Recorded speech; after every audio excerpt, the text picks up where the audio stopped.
Natapos ang ating last chapter sa Wisteria Wand and Sword, kung saan inudyok ni Colette si Will upang sumali sa Grand Magic Festival, at magkaroon ng pagkakataong makapasok sa Upper Institute, ngunit hindi naman interesado si Will dito.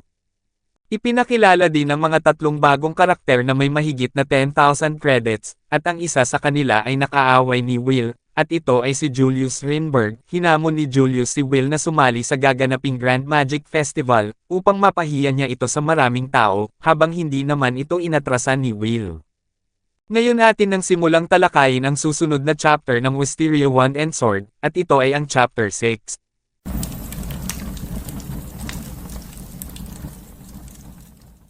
Nagsimula ang chapter kung saan nag-announce ang headmistress na magsanay, makipagkumpetensya, magpakadalubhasa, naway maging haligi kayo upang itaguyod ang langit at palayasin ang kasamaan, at sa mga salitang iyon mula sa ating nagtatag, ipinahayag ni Mercedes ang pagsisimula ng Grand Magic Festival. Ipinakita ang malaking stadium kung saan punong-puno ito ng tao, at nagsigawan ang mga ito matapos magsalita ng headmistress. Ipinakita din ang isa sa mga tatlong estudyante na may mahigit na 10,000 credits, at ito ay si Lihana, kung saan nakasakay ito sa isang dragon. Sinaad ng mga estudyanteng nanunood na alam ng lahat na si Lihana ang mananalo sa Sky Race. Iyan si Little Miss Perfect para sa iyo, hindi siya manggunguna sa aming klase ng walang dahilan. Ang prinsesa ng ating daigdig ba ay hindi sasali sa Magecraft ngayong taon? Bigla namang inilipat ang scene sa isa sa grupo ng mga Magie Evanders, at ito ang Incindy Barham. Ang pangalan ng kanilang scout ay Rog Holland, at sinaad nito sa kanyang mga kasamahan, na huwag palampasin ang kahit isang kaganapan. Gusto kong suriin nyo ang bawat segundo dito, hindi natin masasabi kung saan natin matatagpuan ang susunod nating kahangahangang bata. Ibinalik ang scene sa headmistress, kung saan nasa kanyang tabi si Iris. Sinaad ng headmistress, na nakikita ko ang mga scouts ay nasa mga upuan na, sinusuri ang lahat, tiyak na hindi nasasayang ang oras ng tore. Sinambit naman ni Iris, na iyan ay dahil alam nilang hindi sila nag-iisa, ang pagdiriwang na ito ay nagdadala ng mga mages mula sa bawat sulok ng mundo. Nagsimula na ang pag-agawan para sa mga pinaka-promising na estudyante ng akademya, habang nagpaalam na ito na aalis. Tinanong ng headmistress kung bakit aalis na ito, habang sinaad ni Iris, na nababahala ako sa mga watchers, baka bigla silang pumunta dito, bukod pa rito, may isang upperclassman akong susuportahan. Inilipat ang scene sa grupo ni Sion Ulster.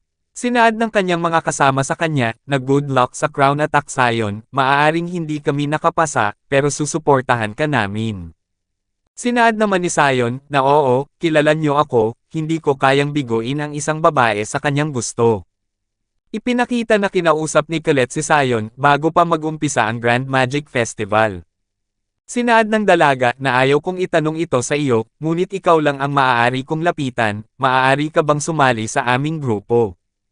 Ibinalik na sa kasalukuyan ang scene kung saan sinaad ni Sion sa kanyang sarili, na na-realize mo na ba na ako ang dapat mong ginugugulan ng oras?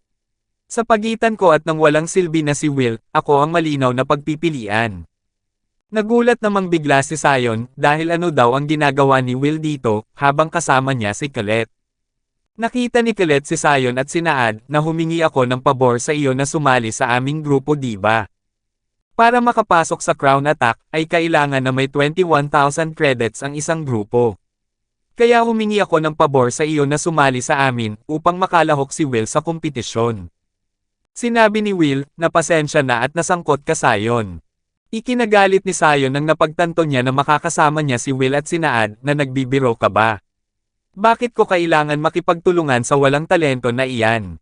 Ano bang ginagawa mo sa pagpasok sa ganitong mataas na antas na kaganapan? Walang silbi, magsalita ka. May bigla namang nagpakita sa harapan ni Will, at ito pala ay si Julius Rinberg. Nagtitigan ng dalawang magkatunggali, habang napansin ni Sion na hindi sa kanya nakatitig si Will. Sinaad ni Colette kay Sion na nagkaroon ng kaunting problema, at ngayon ay sinasabi ni Will na kailangan niyang makipagkompetensya sa Crown Attack laban kay Julius. Sinabi naman ni Sion sa kanyang sarili na binabaliwala niya ako, ngayon ay parang hindi ako umiiral, pagkatapos ng pang-iinsulto niya sa akin dati. Inilipat ang scene sa arena ng Grand Magic Festival, kung saan sinaad ng announcer, na ngayon, oras na para sa hapong bahagi ng Grand Magic Festival. Ako ang inyong host, Mike Myers.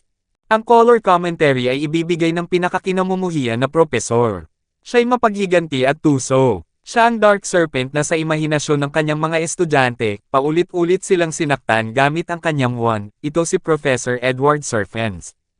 Dagdag pa nito habang natatakot na sino ang henyo na pumili sa taong ito.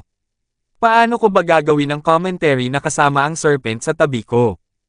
Nanlisik ang mga mata ni Professor Edward at sinaad na Myers, magdala ka ng kabaong kapag dumaan ka para sa iyong susunod na klase. Humingi naman ng tawad si Myers, at huwag daw niya siyang patayin, habang patuloy na nag-announce ito. Babalik tayo sa usapan. Ang susunod na bahagi ay ang pangunahing kaganapan ng araw, Crown Attack. Mga miyembro ng Sacred Fairy Faction, umpisahan nyo na. May mga malalaking magic circle ang nagsilabasan sa paligid at labas ng stadium. May 5 lugar ang lumabas sa paligid ng stadium. Ang una ay Volcano Zone, Lake and Marsh Zone, Rocky Desert Zone, Grasslands Zone, at Densely Forested Zone. Ang grand spell na isinagawa ng maraming elves ang lumikha ng playing field. Hindi tulad ng iba pang mga kaganapan sa kompetisyon, ito ay isang team competition sa pagitan ng 3 tao, ang mga kalahok ay magsisimula sa panlabas na gilid ng field, at pagkatapos ay magtutungo sila patungo sa stadium na ito kung saan tayo naruroon, na matatagpuan sa gitnang bahagi ng playing field. Dapat ay makikita ito ng lahat doon, sa mismong sentro ng arena, at ang panalo ay mapupunta sa team na makakakuha ng korona na iyon. Siyempre, ang kapaligiran ay hindi lang ang hadlang na humaharang sa kanilang daraanan. Maraming traps na maingat na dinisenyo ng mga sikat na propesor ng ating akademya na inilagay sa buong playing field. Ang diretso sa stadium gamit ang pinakamaikling ruta ay isang opsyon. Pinapayagan din ang paghadlang sa ibang mga team. Ito ay isa sa mga partikular na barbarica at mainit na mga kaganapan sa Grand Festival of Magic. Magiging tunay na Battle Royale. Sinaad ni Professor Edward na epektibong paggamit ng 3-man cell, ang kakayahang humarap sa mga hindi inaasahang sitwasyon. Ito ay isang battle-oriented na kompetisyon na nakatuon sa mga dungeon clearing na estratehiya. Ang mga scouts ay nagbibigay ng malaking pansin sa kaganapang ito, at lahat ng estudyanteng sumasali ay mahuhusay. Sinabi naman ni Myers na tama ka, ang pinakakapanapanabik na bahagi ng kompetisyong ito ay ang mga high-level na laban sa pagitan ng pinakamahusay na mga estudyante. Ito ay para lang sa pagitan natin. Pero para sa hindi opisyal na underground na sugal ng akademya, ang 12th team na pinamumunuan ni Wignell Lindor, at ang 9th team ni Julius Reinberg ang mga pinakapaborito, habang sinaad ng announcer na itinaya niya ang kanyang lahat ng pera kay Wignell Lindor. Sinaad din nito, nakapansin-pansin sa isang ganap na naiiba ang 6th team. Kasama si Sion, na posibleng manalo, mayroon silang hindi kwalipikadong miyembro.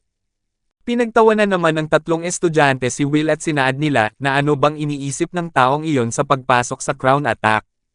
Huwag gawing kahihiyan ang academy. Ipinakita naman si Rusty kung saan hawak niya ang pusa ni Will, at nag-aalala ito para sa ating bida. Kinausap ni Professor Wertner ang mga kalahok at sinaad na malapit nang magsimula. Mga estudyanteng kalahok sa Crown Attack, maghanda na, habang nagulat ito nang nakita niya si Will, at nilapitan niya ito upang kausapin. Huwag mong sabihing plano mong makipagkompetensya. Sinabi ko na sa iyo ng maraming beses na manatili ka sa labas ng Grand Festival of Magic. Humingi ng tawad si Will kay Professor at sinaad na kahit napagtawanan ako ng lahat, ang kompetisyong ito lamang ang gusto kong manalo, habang sinaad naman ni Wertner na huwag kang pupunta sa akin ng umiiyak pagkatapos. Muli namang ibinalik ang scene kay Myers at sinaad nito na salamat sa pagtiis sa mahabang paghihintay. Ngayon, sa wakas ay dumating na ang oras para umpisahan na ang Crown Attack. Mabilis na nagsitakbuhan ang mga kalahok, habang ang kasama ni Julius ay may nakita sa kanilang harapan, at sinaad na mayroon ng isang bagay agad mula sa pasukan, iyon ba ay isang bato na bilog. Sinaad ni Julius na hindi ito bato, habang biglang gumalaw ang bato na nasa kanilang harapan. Sinaad ni Myers na ang hadlang na hinaharap ng mga team ay ang Golem Forest. Napakaraming golems ang naging isang tunay na higanteng pader na humaharang sa kanilang daraanan, magagawa kaya nilang mapagtagumpayan ito, habang nagulat ito dahil si Will ay tumakbo patungo sa mga golem. Sinaad din nito, na si Will ng 6th team, ay mukhang nagmamadali. Sinabi naman ng dalawang estudyante na pinagtawanan si Will kanina, na isang suicide attack na nag-iisa. Walang paraan na matatalo ng walang kakayahang iyon ang mga golems. Ang taong iyon ay hindi man lang nakapag-iwan ng kahit maliit na sugat sa kanila sa huling practical training session natin. Bigla namang tinawag ni Will si Colette at sinaad na umaasa ako sayo. Huminga ng malalim si Colette at nagsabi ng magic spell na reside o drops of earth, protect o land of steel. Roal Zeke Gord ulit. Itinutok ni Colette ang kanyang wand sa lupa at naglabas ito ng kuryente na nagtungo sa ating bida. Ang kanang kamay ni Will ay biglang nagkaroon ng armor, at mabilis na nagpakawala ng suntok patungo sa golem. Nasira ang gitnang bahagi ng golem, at tumalsik ito pabalik sa kanyang pinanggalingan. Ang dalawang estudyanteng nang mamaliit kay Will, ay naitapon ang kanilang inuming hawak dahil sa kanilang nasaksihan. Si Professor Edward ay nabigla din sa ipinakita ni Will, habang si Myers ay sumigaw at tinanong kung ano ang nangyari. Napakamot naman sa ulo si Professor Wertner at sinaad na alam ko na ganito ang magiging kahihinatnan. Sinaad ni Colette na kahit na hindi siya makagamit ng magic, hindi naman labag sa mga patakaran na gamitin ang gauntlet na ginawa mula sa magic para atakihin ang mga bagay na ito. Nag-announce muli si Myers at sinaad na kamangha-mangha. Mabilis na nagbago ang ihip ng hangin. Mahirap paniwalaan pero ang unang nakalusot sa Golem Forest ay si Will Surfort.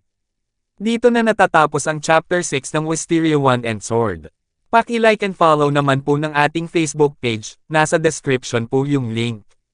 Muli huwag kalimutang mag-like, comment, share at subscribe sa ating channel. Salamat!